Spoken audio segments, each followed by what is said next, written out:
A lot of you are on the path to becoming exactly like EDP445, and for a lot of you, you wouldn't have noticed this, but it's definitely a possibility for you to follow in his footsteps. Now, you're going to look at somebody like EDP and tell yourself that you are so much better than this person, and that's most likely true. I'm not denying that. It's probably true for the most part. He's most likely the worst example of a human being, a male human being out there.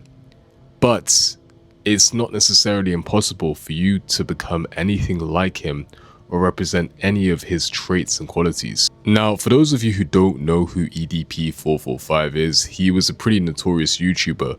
He used to make comedy kind of content, and he would center his content around a football team, I think called the Eagles, I'm not too sure.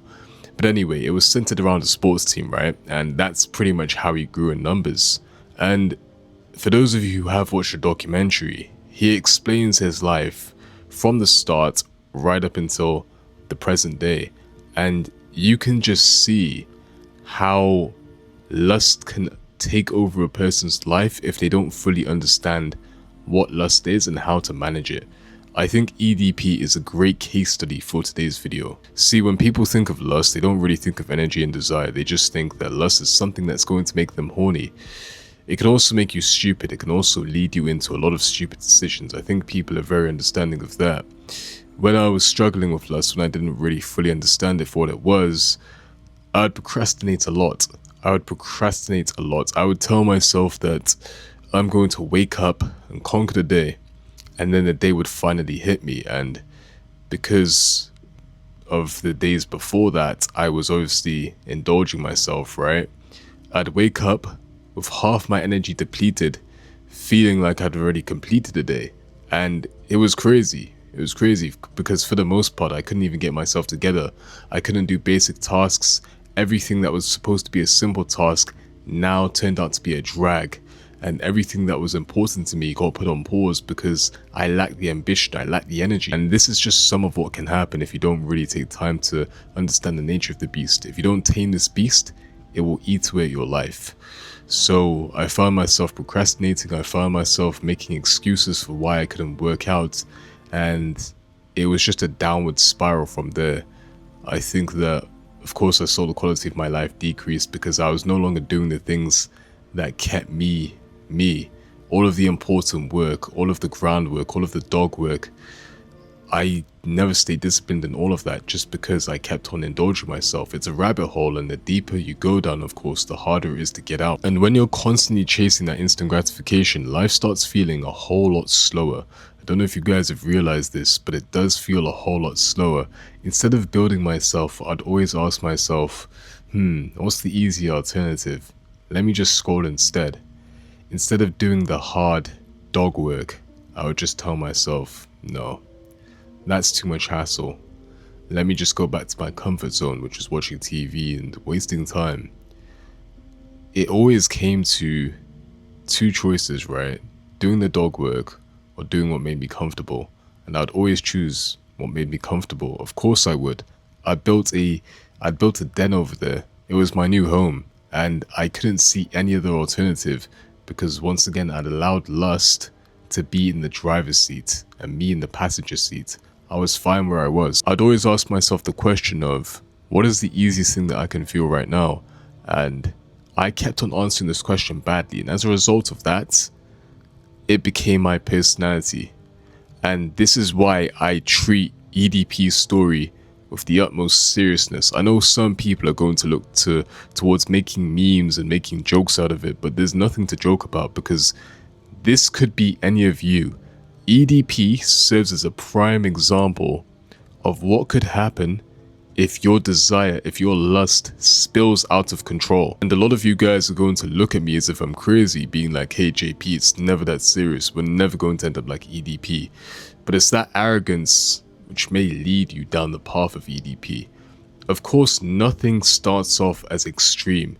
You're not going to turn into EDP overnight. Nobody thinks that, not even I think that. But it's very much a possibility. It always starts off with these small compromises. I'll do this tomorrow. I'll watch this. I'll scroll for another hour. I'll postpone my goals. You tell yourself These are smaller things, but you're feeding the same part of yourself. And the more you feed something, the stronger it becomes, which is why I'm so careful when it comes to lust. I don't think attraction is evil. I don't think being horny or having desires is necessarily evil either. None of these things are evil. You're a human being. You're allowed to feel. However, you need to decide. You need to tell your lust, your desires, you're coming with me and not the other way around. They cannot be in the driver's seat, because if you don't get a hold of your desires, if you don't control your desires, if you don't control and dictate where this energy goes, something else will. And that's probably the biggest lesson that I learned when distancing myself from adult content. I didn't necessarily turn into a superhuman like these no-fap, steam and retention YouTubers promised me. I didn't have any superpowers. I simply just returned to my original state. I got my energy back. I started giving a shit about my future again. I started training again. I started working on my ambitions, working towards my goals. Everything was back on track. That's all. So having said all of what I've said throughout this video, right, I think that EDP's documentary served me as a lesson more than anything else. A lot of people would have been watching this on a surface level, telling themselves that this guy's disgusting, this guy is a piece of crap, and they're absolutely justified in saying that. I resonate with their feelings, their emotions, but if you just take time to look at what this guy has done, look at what this guy has been through, you can just look into his life, not necessarily admire what's happened. Sure, maybe you can admire some parts, but then look at the mistakes. Look at the mistakes he's made, and just tell yourself, I'm not going to go down that path. Let EDP serve you as a warning of what could be. If you're somebody who's constantly feeding lust, constantly chasing stimulation, and constantly postponing the things that you know you should be doing, this should serve as a big warning for you, because sometimes it's not external forces and factors which affect your internal reality. It's you just giving in to your impulses. That's what it is 99.9% of the time. So please treat this video with the utmost seriousness. I know a lot of people are trying to memify EDP right now, but there is a lesson to be learned here. And I think for a lot of you who have your head screwed on, you will take this seriously, because you will see somebody who may have had a decent upbringing. I can't really remember his story too much, but the point is, he prioritized his desires, he allowed them to get out of control, and this is where it led him. So look at this guy, feel however you want to feel about him, but just look at him, take a moment to look at him and tell yourself, that could be you if you continue down this road of lust, desire, letting things spiral out of control. I think the fear of becoming EDP will definitely keep you guys all in check. But yeah guys, if you did enjoy this video, make sure to like, comment, share and subscribe. Share it to a friend or family member who you think may need to see and hear this video. If you guys want to join a community full of like-minded people on the path of self-development, I'll leave a link down below in the description as well as the comment section, and I'll catch you guys in the next video. Take care and God bless.